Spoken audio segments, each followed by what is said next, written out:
আপনি আপনার বাসার একটা অনুষ্ঠানে বা যে কোনো আপনার সামাজিক অনুষ্ঠানে আপনি দাওয়াত দিলে 1, 200, 300 মানুষ বা অনুষ্ঠান বেঁধে বা আপনার দাওয়াত বেঁধে অনেক মানুষ আপনি পাবেন। আসসালামু আলাইকুম। একটা ঘটনা শেয়ার করি। সেটা হলো, আপনি আপনার বাসার বা বিভিন্ন সামাজিক অনুষ্ঠানে আপনি দাওয়াত দিলে প্রচুর মানুষ আপনি পাবেন। দাওয়াত বেঁধে অনুষ্ঠান বেঁধে আপনার অনেক মানুষ হয়, কিন্তু এখানে মূল কথাটা হলো যে আপনি বিপদে পড়েন।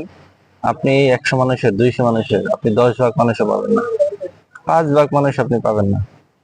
আর যে 5-10 ভাগ মানুষ, 5-10 জন মানুষ আপনি পাবেন, ওনাদের এই সমস্যা সেই সমস্যা বা টাকার সমস্যা হলে তো আপনি মানে ওনাদের আর রেসপন্স পাবেনই না, এরকম মানে কোনোভাবেই আপনি পাবেন না।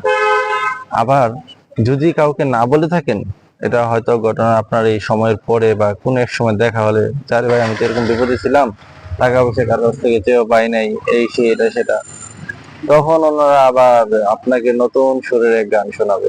আরে ভাই, আপনি আমাকে বলতেন, একটাবার ফোন দিতেন, আপনি কি যে করলেন ভাই, আমারে জানাবেন না আপনি?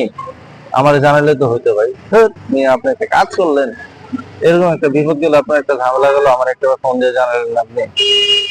তো এরকম ধরনের মানুষ আপনার আশেপাশে আপনি সবাইকেই পাবেন, কিন্তু বিপদের সময় প্রকৃত যারা সাহায্য করে এরকম লোক পাবেন আপনি খুবই কম।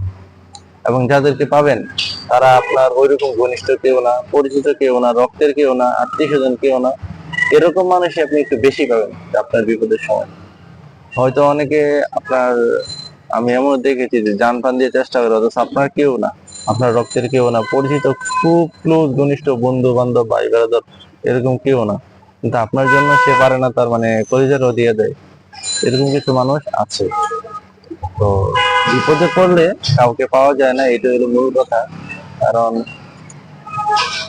বাংলা সিনেমাতেও আপনার ওই মুভি শেষে পুলিশ আসে, এটা আমরা ছোটবেলা থেকে দেখে শিখেছি, জেনেছি। যেটা হলো মূল বিষয়, বিপদে আপনি কাউকেই পাবেন না। এই হলো আমাদের আর কি, মানে জীবনের বাস্তব ঘটনাগুলোর মধ্যে একটা, যেটা আমরা অনেকবারই আমাদের লাইফে সম্মুখীন হয়েছি।